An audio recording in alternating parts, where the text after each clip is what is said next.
Entre panels stratégiques sur l'économie, la culture et le sport et signature de contrats majeurs entre secteurs public et privé, la première journée du sommet Africa Forward à Nairobi au Kenya a posé des bases solides pour l'avenir.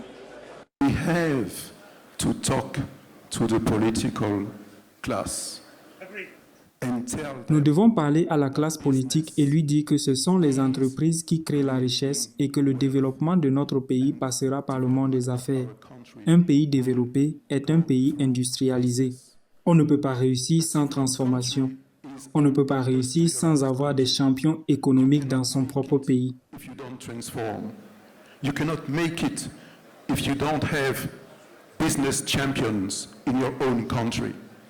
À l'issue de cette première journée, 23 milliards d'euros représentent l'investissement global annoncé lors de ce sommet. Une enveloppe massive, dont 14 milliards d'euros, proviennent spécifiquement des acteurs français.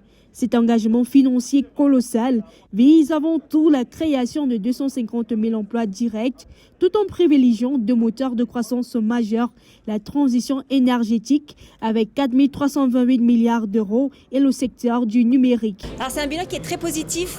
Pour Proparco, nous, ça fait 50 ans qu'on travaille sur le secteur privé en Afrique. Donc pour nous, c'est quand même une grande joie d'avoir un forum qui est vraiment sur nos thématiques. Et aujourd'hui, ça a été l'occasion de renouveler nos partenariats, d'accélérer nos investissements.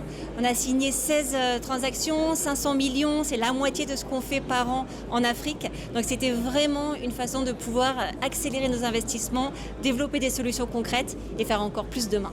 Ce premier volet consacré au Business Forum à l'Université de Nairobi se referme sur un succès de mobilisation avec plus de 2000 chefs d'entreprise, investisseurs et décideurs présents. Ce rassemblement de haut niveau confirme la volonté commune de transformer les échanges en opportunités concrètes pour les Africains. Depuis Nairobi au Kenya, Edith Lamné, envoyée spéciale pour Africa 24.